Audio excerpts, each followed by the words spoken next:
उत्तराखंड में जोशीमठ लगातार खतरों में घिरा हुआ है। जोशीमठ धंस रहा है, दरक रहा है। तमाम घर ऐसे हैं, तमाम इमारतें ऐसी हैं जिसमें बड़ी बड़ी दरारें आ गई हैं। घर इमारतें अब रहने के लिए सुरक्षित नहीं बची हैं। पूरा शहर धंस रहा है। तमाम इमारतों पर लाल क्रॉस के निशान बना दिए गए हैं जो इस बात के सूचक हैं कि ये इमारत अब रहने के लिए सुरक्षित नहीं बची है, कभी भी गिर सकती है। इस बीच 12 जनवरी से प्रशासन ने भी तमाम इमारतों को जो काफी असुरक्षित हो चुकी हैं, उन्हें गिराने की प्रक्रिया शुरू कर दी है। इसी फहरिस्त में होटल मलारी इन जो जोशीमठ में ही है, इसे गिराने के लिए 12 जनवरी को बुलडोजर भी पहुंचा, तमाम प्रशासनिक अमला पहुंचा। होटल को गिराया जाएगा क्योंकि अब यह बिल्कुल भी सुरक्षित नहीं रह गया है। इन तमाम कवायदों के बीच जोशीमठ के जो लोग हैं, जो वहां के लोकलाइट्स हैं, उनका दर्द लगातार सामने आ रहा है।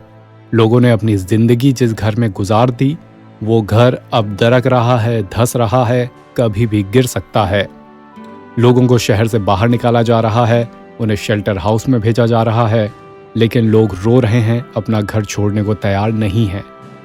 आखिर ऐसा क्यों है कि लोगों के सामने उनका घर दरक रहा है? वो देख रहे हैं कि अब उनका घर रहने के लिए सुरक्षित नहीं है, कभी भी गिर सकता है, फिर भी वो उस घर को छोड़ने को तैयार नहीं है।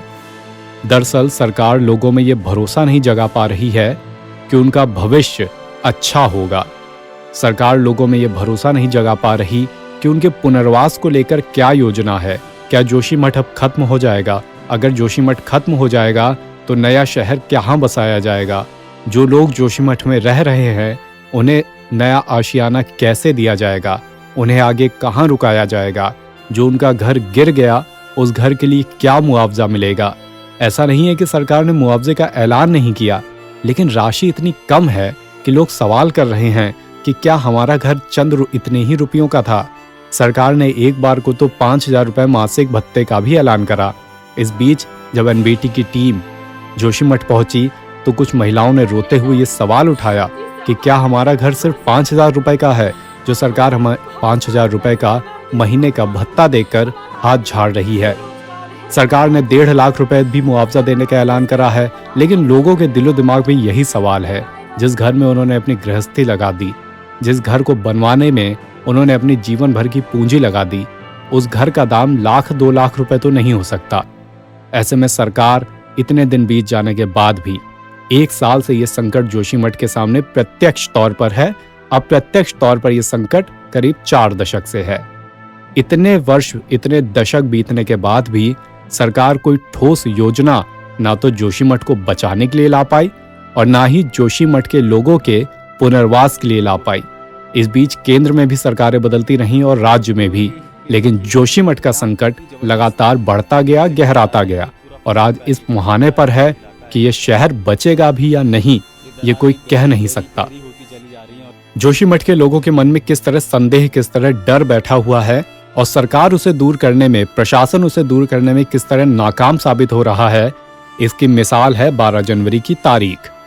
होटल मलारी इन को गिराने के लिए प्रशासनिक अमला और बुलडोजर तो वहां पहुंच गया, लेकिन इस गिराने की प्रक्रिया के दौरान जो सवाल पैदा हो रहे थे, उनका जवाब नहीं आया। पहला सवाल कि क्या होटल को गिराना ही आखिरी विकल्प रह गया है?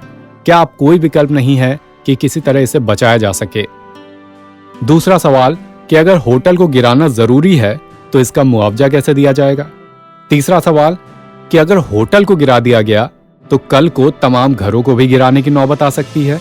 ऐसे में अगर उन घरों को गिराया गया तो घर के उन मालिकों को मुआवजा कैसे, कितना और कब तक दिया जाएगा?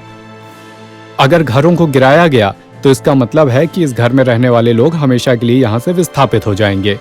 अब उनके पुनर्वास की क्या योजना है, ये भी सरकार अभी तक क्लियर तौर पर, स्पष्ट तौर पर नहीं बता पाई है। ये तमाम ऐसे सवाल हैं जो जोशीमठ के लोगों के दिलों में है। वो रो रहे हैं, बिलख रहे हैं, लेकिन अभी इस पर कोई ठोस जवाब उन्हें नहीं मिला है। एनबीटी ऑनलाइन की रिपोर्ट।